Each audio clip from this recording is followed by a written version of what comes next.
Brahmanism or Hinduism is not only the oldest of the mystery religions, or rather metaphysical disciplines of which we have a full and precise knowledge from literary sources, and as regards the last 2000 years also from iconographic documents, but also perhaps the only one of these that has survived with an unbroken tradition and that is lived and understood at the present by many millions of men, of whom some are peasants and others learned men, well able to explain their faith in European as well as in their own languages.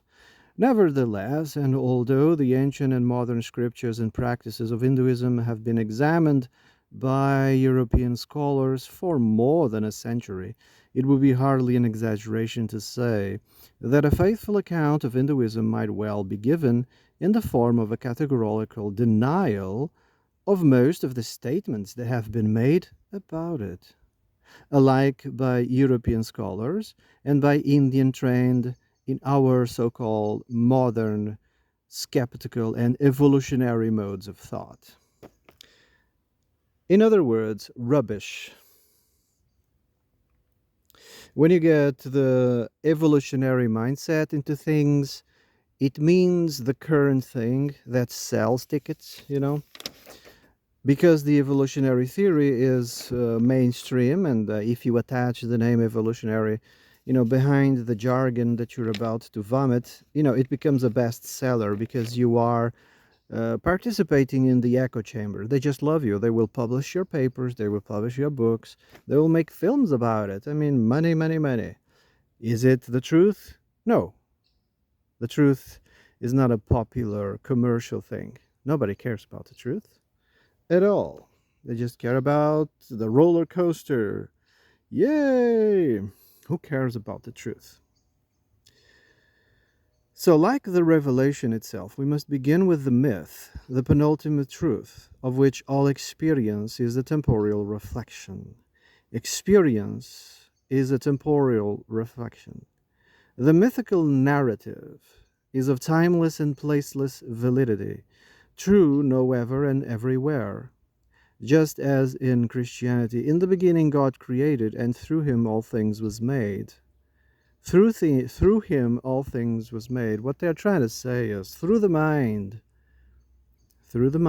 of the Absolute, what was invisible became visible. Yeah? From the imagination, matter emanated. That's what they are trying to say.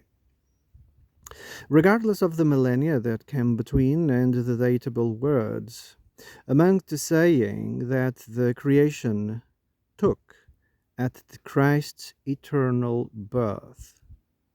So, in the beginning, or rather at the summit, means in the first cause, this eternal birth, as just in our still told myths, once upon a time does not mean once alone, but once for all.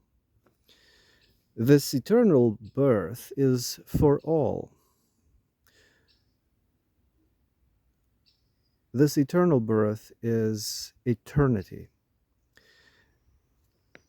It doesn't really have a place or a time.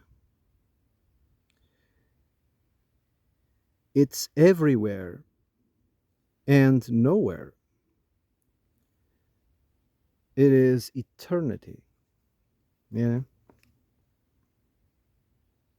In this eternal beginning, it's an eternal renewal. It is eternity. In this eternal beginning, there is only the supreme identity of that one, without differentiation of being from non being, differentiation from light and darkness, or the separation from heaven and earth. The all, the one, the monad, is for the present impounded in the first principle, which may be spoken of as the person with a capital P, the progenitor with a capital P, The mountain with a capital M, the tree of life with a capital T, the dragon, capital D, or the endless serpent, the Ouroboros, the symbol for eternity. In Norse mythology is called the Jurgmongander, related to this principle by filiation of younger brotherhood. There's an alter ego rather than another principle. This alter ego, or the demiurgus, is the dragon slayer, born to supplant the father and take possession of the kingdom, distributing its treasures to his followers. For if there is to be a world, the prison must be shattered, and its potentiality is liberated. This can be done either in accordance with the father's will or against it. He may choose death for the sake of his children, or it may be that the gods impose the passion upon him, making him their sacrificial victim. There are no contradictory doctrines, but different ways of telling the one and same story. In reality, the slayer and the dragon, sacrificial and victim are one mind behind the scenes, where there is no polarity of contraries, but mortal enemies on the stage, where the everlasting war of the gods and the titans is displayed. You see, there's this popular film. I can't remember right now. It was Henry Cavill, one of his first films. He plays Perseus, and it depicts faithfully this battle between the gods and the titans. It is an eternal battle between the gods and the titans. You see, between the dragon and the dragon slayer. So there's also, is present in the Epictetus story of, I think, the Romans or the Greeks. I'm not sure. Well, Hellenic, let's say Hellenic. Romans and Greeks is the same thing anyway. In the Hellenic tradition, there's the Oedipus story, in which the father is replaced by the son, and the son replaced by the father. Sometimes, you can see it, in the story of Zeus that fears that his children will take his place. And then there's Kronos, who also fears that his children are going to take his place. He's so fearful, Kronos, that it even starts eating, his children, you know. But then again, that's another allegory, which I can't remember right now.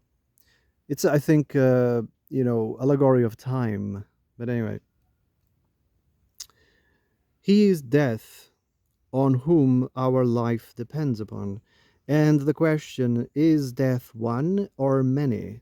The answer is made that he is one as he is there, but many as he is in his children here. The dragon slayer is our friend. The dragon must be pacified and made a friend of. The passion is both an exhaustion and a dismemberment. The endless serpent, who for so long as he was one abundance remained invisible, is disjoined and dismembered as a tree is felled and cut into logs. This is the work of the demiurgus. He takes these logs and builds something with it, the carpenter. He builds the material world, you see.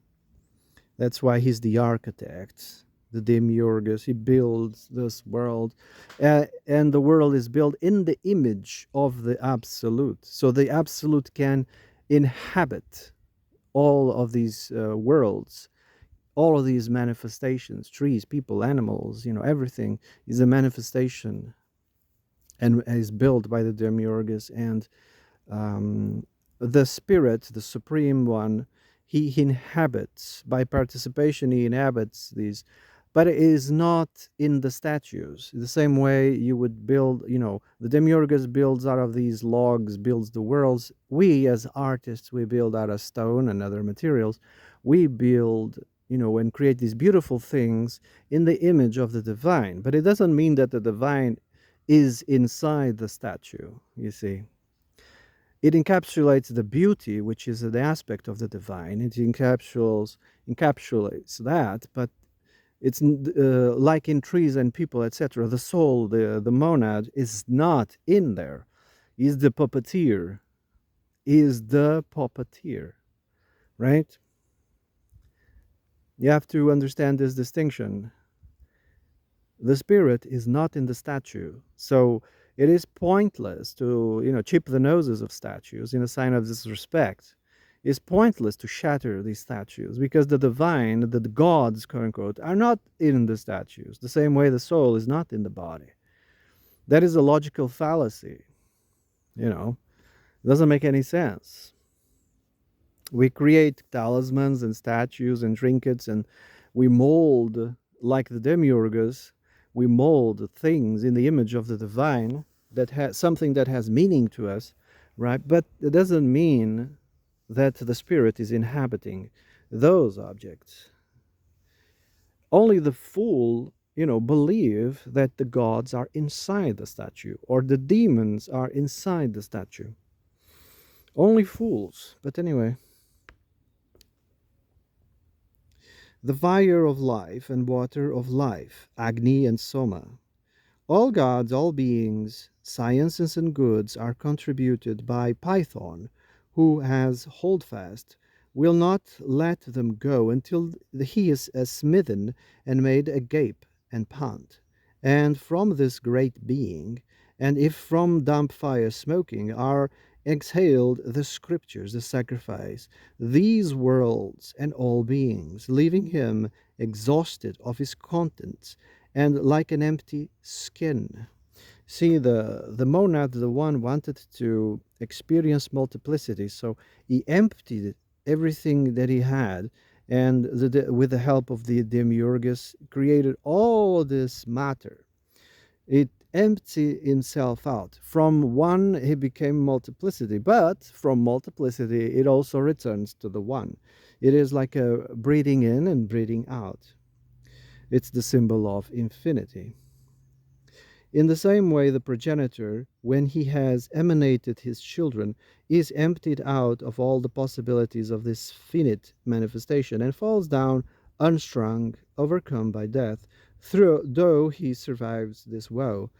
Now the positions have reversed, for the fiery dragon will not and cannot be destroyed, but would enter into the hero, to whose question, "What wouldest thou consume me?" he replies, "Rather to kindle or to awaken thee, that thou mayest eat."